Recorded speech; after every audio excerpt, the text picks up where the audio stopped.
लिंग पुराण में 7 गलतियां बताई है कंगाल होने की। ये गलती अगर आपने भी करी है तो जिंदगी में कितना भी पुण्य करोगे उसका फल नहीं है। आज की कथा को लिखकर रखना, शायद तुम्हारी जिंदगी संवर जाए। लिंग पुराण में 7 गलतियां बताई है व्यक्ति को बर्बाद होने की। पहली गलती है, उसमें से अगर आप स्वीकार कर रहे हैं ये गलती तो समझ लो कि गलती आपने करी है। गंगा जल तो बुलवाया टैंकर भरकर, 21,000 बेलपत्र भी समर्पित कर रहे हो। आप मंदिर के अंदर बैठ गए, दर्शन करने वाला आता रहा, किसी को अंदर प्रवेश नहीं दिया। आप गंगा जल चढ़ाते रहे, आप बेलपत्र चढ़ाते रहे, आप स्वयं पूजन करते रहे, और दूसरा व्यक्ति ना जाने किस भाव से, किस रूप में आकर भगवान की सेवा करना चाहता था। पंडित जी ने आपके चक्कर में उसको जल नहीं चढ़ाने दिया, पंडित जी ने आपके चक्कर में उसको बेलपत्र नहीं चढ़ाने दिया। पहली गलती यह हो गई कि भगवान के भक्त को भगवान से दूर कर दिया गया। अब उठा लो श्रीमद् भागवत कथा। 2 देवताओं ने गलती करी थी। एक ब्रह्मा जी ने गलती करी थी कि गाय बछड़ों का हरण कर लिया था। 1 वर्ष होने में 1 दिन था तब ब्रह्मा जी ने गाय बछड़े वापस दिए थे। दूसरी गलती इंद्र ने करी थी, जल वृष्टि करी तब भगवान कृष्ण को गोवर्धन पर्वत उठाना पड़ा। दोनों देवताओं ने गलती करी, पर भगवान कृष्ण ने इंद्र को क्षमा कर दिया पर ब्रह्मा को क्षमा नहीं करा। क्यों नहीं करा? क्योंकि इंद्र को क्षमा इसलिए करा क्योंकि इंद्र ने जब जलवृष्टि करी तो सारे ब्रजवासियों को भगवान के चरणों में लाकर छोड़ दिया। सारे ब्रजवासी गोवर्धन पर्वत के नीचे आकर बैठ गए, भगवान के चरणों में आ गए। और ब्रह्मा ने जो गलती करी वो ऐसी गलती करी कि भगवान से गाय और बछड़ों को दूर कर दिया। जो भगवान से भगत को दूर कर दे उसको शंकर कभी क्षमा नहीं कर सकता। इसलिए बर्बादी का पहला कारण आप भक्त और भगवान में दूरी बना दी। दूसरा कारण, भगवान की जब पूजन कर रहे हो, 21,000 बेलपत्र चढ़ा रहे हो, गंगा का जल चढ़ा रहे हो, चंदन चढ़ा रहे हो, अबीर चढ़ा रहे हो, गुलाल चढ़ा रहे हो, तो तुम्हारे भीतर ये अहंकार, जब तुम पूजन करके उठो तो उठते समय तुम्हारे भीतर अभिमान नहीं होना चाहिए कि मैंने जो अनुष्ठान करा उसके बराबर कोई नहीं कर सकता। तीसरा कारण कहा कि भगवान की सेवा तो आप कर रहे हो, भगवान की चाकरी में तो आप लगे हो, भगवान की आराधना भी कर रहे हो, दिया भी लगा रहे हो, धूप बत्ती भी लगा रहे हो, स्नान भी करा रहे हो, पंचामृत स्नान भी करा रहे हो, सारी पूजन अर्चना सब तुम कर रहे हो। पर हो सकता है इस पूजन अर्चना में आप केवल 3 घंटा पूजन करते हो और बाकी के समय किसी न किसी की जीवात्मा को दुख पहुंचा रहे हो। एक कथा में एक बात कही थी कि भले मंदिर में दिया मत लगाओ, भले मंदिर में जाकर धूप बत्ती मत जलाओ, भले मंदिर में जाकर भोग मत लगाओ, भले मंदिर में जाकर जल मत चढ़ाओ, कुछ मत करो, भले भगवान को नए कपड़े मत पहनाओ, भले तुम्हारी मर्जी पड़े भगवान को भोग मत लगाओ, पर शास्त्र कहता है कुछ मत करो, पर एक काम जरूर करना कि किसी के चेहरे पर प्रसन्नता ला देना तो मंदिर में दिया जलाने के बराबर होगा। किसी के चेहरे पर चमक ला देना, प्रसन्नता ला देना तो अगरबत्ती लगाने के बराबर होगा। किसी गरीबड़े के, किसी दुखी के चेहरे पर अगर तुमने प्रसन्नता ला दी तो वो भगवान को कपड़े पहनाने के बराबर होगा। मालूम पड़े तुम मंदिर में पूरी सब्जी बांटो, मंदिर में भोजन कराओ, मंदिर में सारा पकवान चढ़ाओ, और कोई तुम्हारे कारण अगर दुखी है तो तुम्हें वो सुख का भान नहीं हो सकता। तीसरा कारण है हमारा, वो सुख नहीं मिल सकता। चौथा कारण है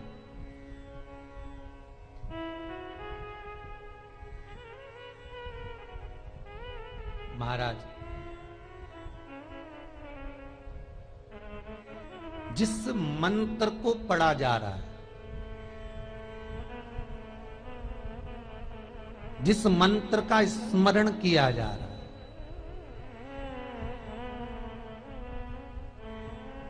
जिस भगवान की माला को हम जप रहे हैं, हम पाठ कर रहे हैं, उसमें त्रुटि। उठा लीजिए दुर्गा सप्तशती। दुर्गा सप्तशती का हिंदी अनुवाद में एक थोड़ा सा दृष्टांत दिया है, आपको मालूम होगा।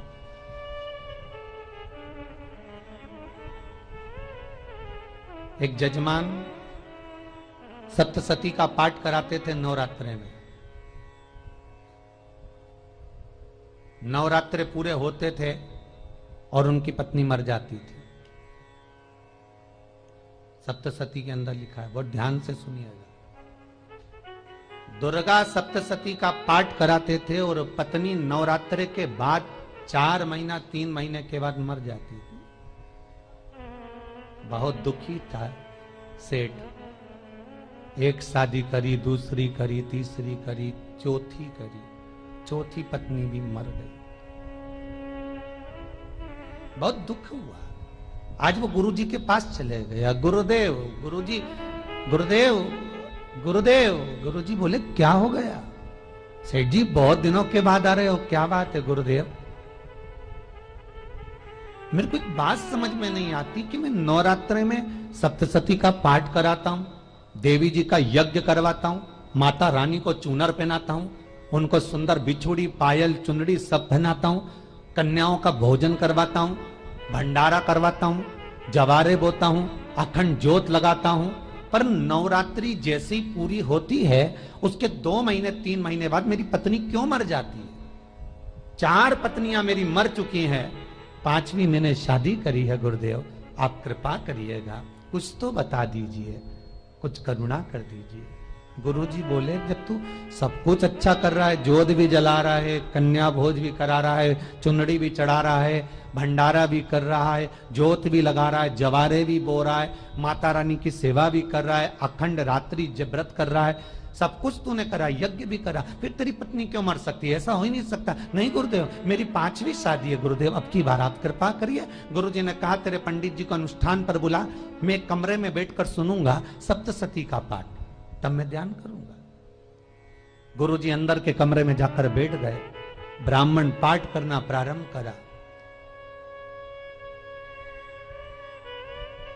और ब्राह्मण ने पाठ करना प्रारंभ करा। उसमें एक शब्द आ गया, भारयंतु बक्षंतु, भारयंतु बक्षंतु।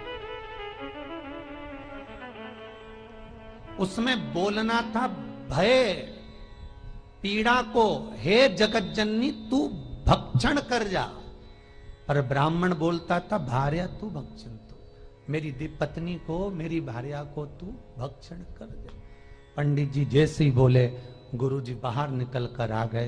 पंडित जी को रोका, रुकिए गुरुदेव, आप हर साल अनुष्ठान कर रहे हो जजमान के यहाँ और बोल देते हो भार्या तू भक्षण तू, हे देवी तू मेरी पत्नी को खा जा, तो माँ हर बार उस पत्नी को निगल जाती है। निवेदन है, शब्द सुधार लीजिए, शब्द ठीक है। चौथा कारण है कि आप जो पाठ कर रहे हो, आप जो पूजन कर रहे हो, आप जो अनुष्ठान कर रहे हो, उसमें कुछ ना कुछ गलती जरूर हो रही है। ये चौथा कारण है।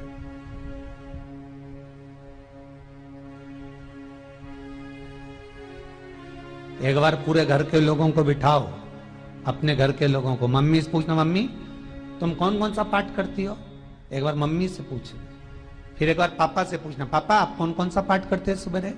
फिर बहू से पूछना, भाभी आप कौन कौन सा पाठ करती हो? फिर छोटी दुल्हन से पूछना, छोटी दुल्हन तुम कौन कौन सा पाठ करती हो? भैया आप कौन कौन सा पाठ करते हो? आप कौन कौन सा पाठ करते हो? पूछना।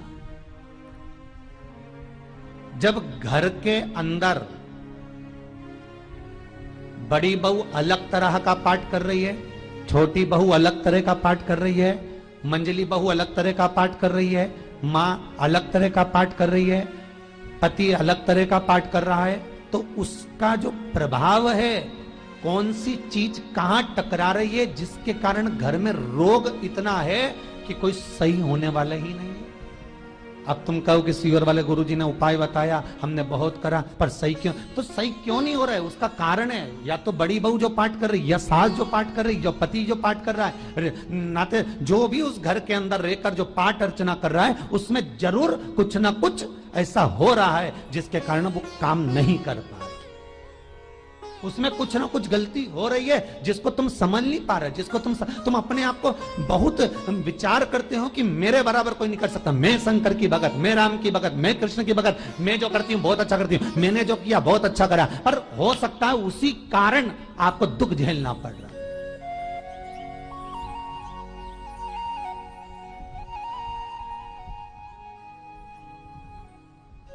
उसी के कारण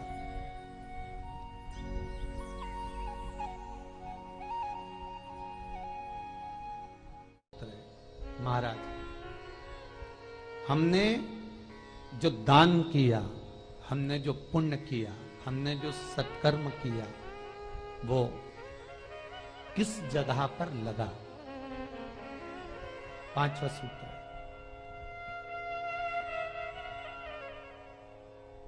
जो आप दान कर रहे हो,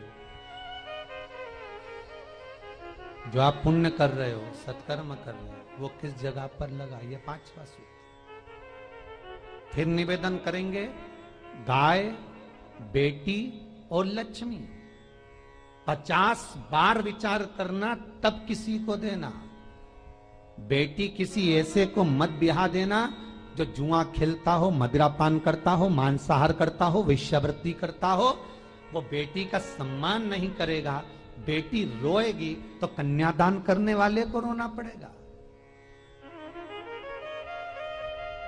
दूसरे नंबर पर गौ माता, गाय ऐसे ब्राह्मण को दान मत देना कि ब्राह्मण के घर में खुद रहने की जगह नहीं और गाय को ले जाकर तुमने दे दिया और उस ब्राह्मण ने जब तक दूध दिया बांध कर रखा, एक तगाड़ी बाल्टी साड़ी के चक्कर में ले लिया, सोने के सींग के चक्कर में ले लिया और बाद में वही गाय कसाई के हाथ में बिक गई और कसाई ने काटा तो बद्दुआ तुमको लगी।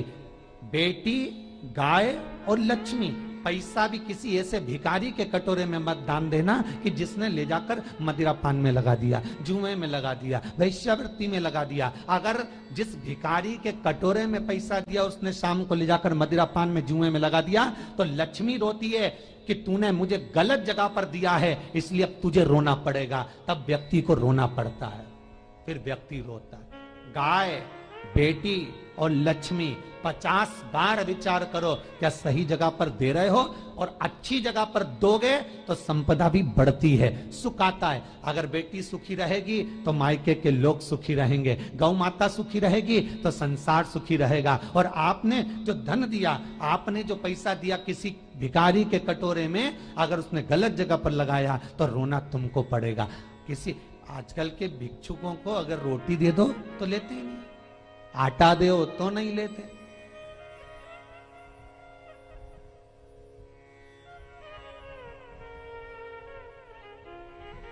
पहले के समय में जो भिक्षुक आते थे ना, तो रोटी बनी हुई मांगते थे।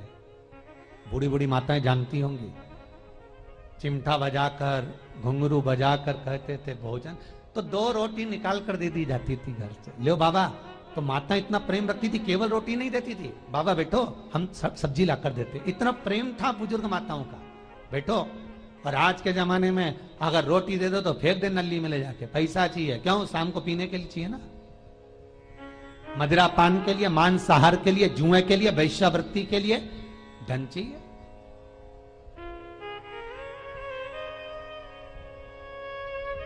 भोपाल के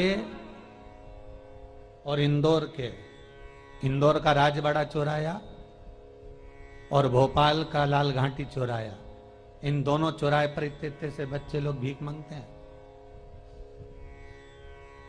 और उनकी माताएं और उनके पिता रोड के किनारे पर चिलम लगाते बैठे रहते हैं, पांव लंबे करके पड़े हैं और ये कमा कमा के उनको दे रहे हैं। और धन्य हैं ऐसे लोग जो उनको दान भी दे देते हैं। जिसको जरूरत है उस तक कुछ नहीं पहुंचता। अभी भी 4-6 महीने लॉकडाउन चला, जिसको जरूरत थी एक एक रोटी की उस तक कुछ नहीं पहुंचा, और जिसके पास में पहले से भरा हुआ था उसने और ले जाके भर लिया। जिसको जरूरत थी उस तक नहीं पहुंचा। अभी ठंड आ रही है, बहुत सारी संस्थाएं कंबल बांटेगी, रेलवे स्टेशन पे लोगों को कम्बल उड़ा रहे हैं, कोई सो रहा है जमीन पर उसको कम्बल उड़ा रहा है, बस स्टैंड पे चले गए कोई रोड पे सो रहा है कम्बल उड़ा रहा है, तो इतना बड़ा नाम चलेगा कि उनने कम्बल उड़ाए, कम्बल उड़ाए, कम्बल उड़ाए। और वो कम्बल जिसको उड़ाया वो दूसरे दिन जाकर कपड़े की दुकान पर बेच के आ गया, 200 रुपए लिया, रात को पीकर फिर सो गया, क्योंकि फिर कहीं कहाँ आएगा, फिर उड़ा के चले जाएगा, क्योंकि इन्होंने तो ये करके रखा है कि नाम कमाना है तो कम्बल उड़ाए जाओ। जिसको जरूरत है वहां तक सामान नहीं पहुंचता भाई, जिसको जरूरत है वहां तक सामग्री नहीं पहुंचती भाई। आपने दिया और उन्होंने ले जाकर बेच दिया, और फिर सोचते हो कि मैंने तो पुण्य करा है। कई लोग कहते हैं मैंने दान करा, मेरे को इतना फल मिलेगा। काहे का दान करा? ऊपर तो जा, यमराज के डंडे पड़ेंगे।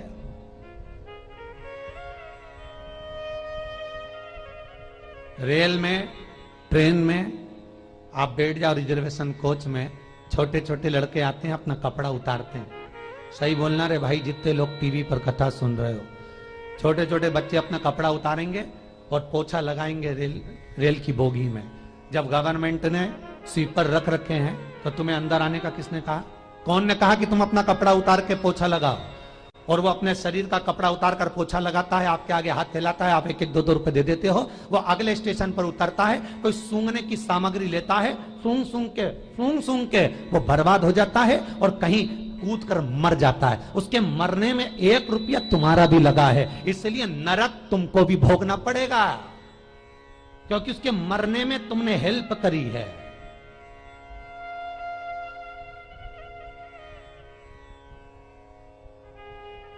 तुमने तो रुपया दिया था भोजन करने के लिए, उसने कोई सूंघने की सामग्री ले ली और सूंघ सूंघ के नशे में मर गया।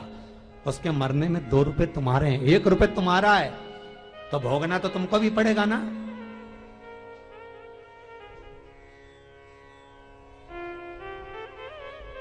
कहीं अच्छी जगह लगाओ, सत्कर्म की ओर लगाओ, तो सुख का आनंद कुछ और ही होगा, सुख का आनंद कुछ और ही प्राप्त होगा। हमारा धर्म, हमारा पुण्य, हमारा सत्कर्म।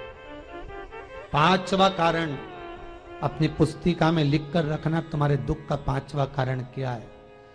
क्यों तुम करोड़पति से रोड़पति बन गए? तुम्हारे यहां पर 4-4, 5-5 गाड़ी थी, खूब वैभव था, खूब धन था, फैक्ट्रियां चल रही थी, सत्ताएं चल रही थी।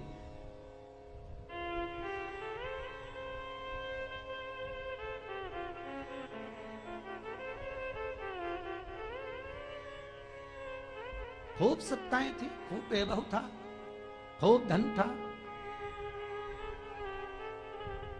पर कुछ भी नहीं, सब धरा की धरा रह गए। सारा कोई वैभव बचा ही नहीं, कोई वैभव नहीं। एक हमारे सेंधवा के भगत हैं महाराज, बड़े भावपूर्ण भगत।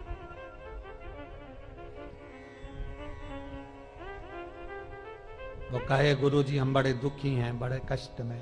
हमने कहा कष्ट का कारण कुछ ना कुछ जरूर होगा, दुख का कारण जरूर कुछ ना कुछ होता है। कहने लगे गुरुजी हमारी तो जीनिंग चलती थी, खूब फैक्ट्रियां चलती थी, इतना जीनिंग फैक्ट्रियां थी, इतना चलता था।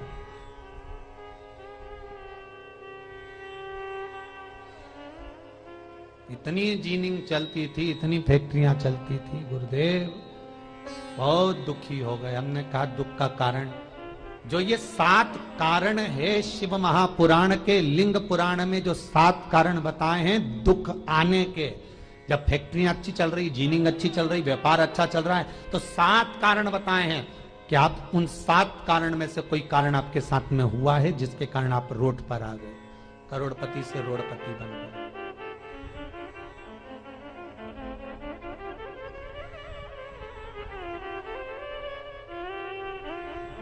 कभी कभी नगर में, गांव में सभी का व्यापार एक साथ समाप्त हो जाता है। कभी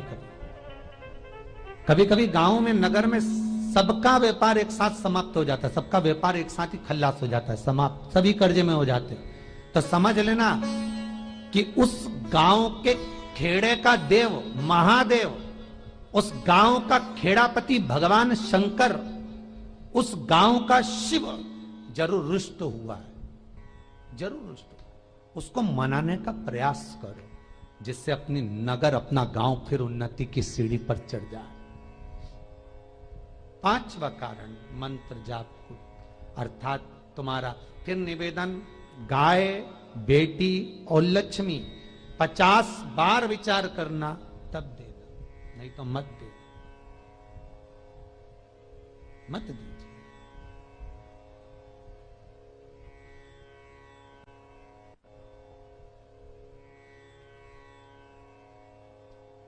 और महाराज भगवान शिव की कथा का छठा कारण बता, हमारे दुख का कारण छठा कारण,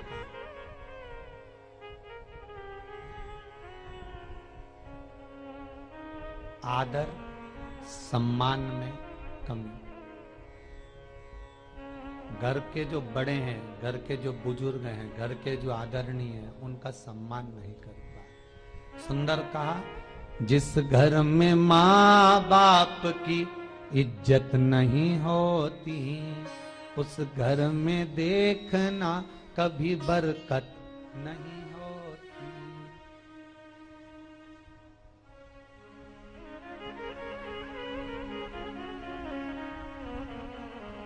छठा कारण है सम्मान, सत्कार, आदर ना होना।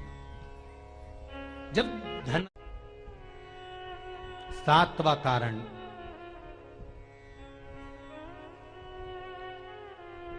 ये अंतिम कारण है। जितने लोग कर्जे में, लदालू में, जितने लोग दुखी हैं, जितने लोग तकलीफ में, आज की कथा को बहुत दिल से सुनना, अपनी गलती को जरूर छांटना। मुझे विश्वास है मेरा भोलेनाथ, आप अगर गलती को स्वीकार कर लोगे तो शंकर वापिस आपको करोड़पति बना देगा, लखपति बना देगा। शंकर आपके भंडार फिर भर देगा।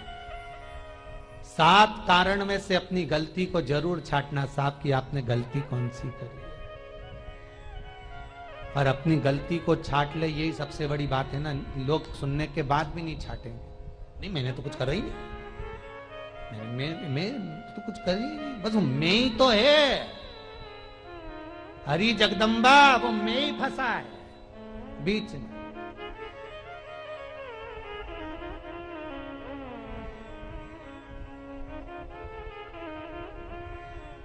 सातवां कारण महाराज, किसी का बेकार धन हमारे घर में आ जाए। एक कथा बहुत सुंदर है। एक गांव में एक व्यक्ति रहता था, खूब अच्छी कमाई करता था। पत्नी ने कहा तुम्हारे पास कमाई अच्छी हो रही है तो ये पैसा तो कोई चुरा के ले गया तो पति बोला क्या करना चाहिए, तो एक काम करता हूं, बाजार से कोड़ियां खरीद लेता हूं। कोड़ियां जानते हो, वो ऐसे बच्चे लोग खेलते हैं, कोड़ी खरीद लाता हूं। अब गांव का व्यक्ति रोज कोड़ियां खरीद के लाए, उनके यहाँ बोरे पे बोरे भरा गए, बारदान पर बारदान भरा गए, पूरा कमरा कोड़ियों से भरा गया। एक दिन राजा बीमार पड़ गया। राजा बीमार पड़ा तो राजा को वेदों ने, डॉक्टरों ने कह दिया इसका एक ही इलाज है, कोड़ियां लाई जाए, कोड़ियों को जलाकर राख बनाई जाए, वो राख राजा के शरीर पर मली जाए। राजा के शरीर पर जब राख को मलेंगे तो राजा ठीक हो जाएगा। राजा ने अपने दूतों से कहा जाओ नगर में कोड़ियां देखो। राजभवन में देखा तो कोड़ी नहीं थी, बाजार में देखा तो कोड़ी नहीं थी, सारा मार्केट घूम लिया, चारों तरफ के राज्य देख लिया, कोड़ी नहीं मिली। राजा ने दूतों से पूछा बात क्या है। दूतों ने बाजार वालों से पूछा भैया कोड़ियां क्यों नहीं है। तो बाजार के व्यापारी बोले महाराज सवेरे सवेरे एक गांव का व्यक्ति आता है, सारी कोड़ियां खरीद कर ले जाता। सारी कोड़ियां, हाँ उसका पता दो। दुकान वालों ने पता दिया, वो वहां पहुंच गया, उसको डराया। राजा के दूतों ने तेरे पास कोड़ियां हैं? हाँ, पर मैंने अपने पैसे से खरीदी है, फ्री की नहीं है, खूब खर्चा कर कर मैंने कोड़ियां जोड़ी हैं। राजा बीमार पड़ा है, कोड़ियां ला के दे। उसने मना करा, दूतों ने डराया, ठीक है लो। उन्होंने बारदान खोल लिया, झोला खोल लिया, बैग खोल लिया। राजा के दूतों ने बैग खोला, वो गांव का व्यक्ति एक थाली में कोड़ियां लाता, उस पर हाथ फेरता और झोले में डालता जाता, फिर भर कर लाता, फिर हाथ फेरता, फिर झोले में डालता। राजा के दूतों ने कहा, एक बार में पूरा बारदान उठाकर क्यों नहीं दे देता, ये बार बार हाथ क्यों फेर रहा है? वो गांव का व्यक्ति बोला, महाराज मैं कोड़ियों को थाली में भरकर हाथ इसलिए फेर रहा हूं, इन कोड़ियों में से मैं वो एक कोड़ी ढूंढ रहा हूं कि ऐसी कौन सी कोड़ी मेरी इन कोड़ियों में आकर मिल गई जो मेरी इतनी सारी कोड़ियों को लेकर जा रही है। बस वो चरित्र याद करना कि एक कोड़ी हमारे घर में कोई ऐसी आ जाती है जो सारी रखी हुई कोड़ी को लेकर चली जाती है। और जिंदगी में घर में धर्म की, पुण्य की, सत्कर्म की एक कोड़ी ऐसी आ जाती है जो शिव महापुराण की कथा करवा देती है। वो कोड़ी को ढूंढना कि वो कोड़ी कौन सी है। जो अच्छा काम करवा रही है अच्छी कोड़ी आई होगी, सत्कर्म करवा रही है अच्छी कोड़ी आई होगी, और मालूम पड़े एक कोड़ी ऐसी आ गई जो डॉक्टरों में भरवा रही है, सारा की सारा धन मेडिकलों में लगवा रही है, पुलिस में लगवा रही है, कहीं गलत जगह पर लगवा रही है, कहीं एक्सीडेंट में लगवा रही है। जो कोड़ी गलत जगह पर धन को लेकर जा रही है, समझ लेना कि वो कोड़ी बेकार आ गई जो सारा का सारा बर्बाद करने में लगी हुई है। उस कोड़ी को पहचानो कि वो कोड़ी कौन सी है। 7वां कारण शिव महापुराण का, लिंग पुराण का लिख कर रखना कि एक कोड़ी ढूंढना कि वो कोड़ी कौन सी घर में आ गई जो हमें बर्बाद कर कर चली गई है। वो कोड़ी को ढूंढिए, वो रुपये को ढूंढिए, वो 1 रुपया कौन सा आ गया, वो धन कौन सा आ गया जो हमें बर्बाद कर गया, कैसा आया।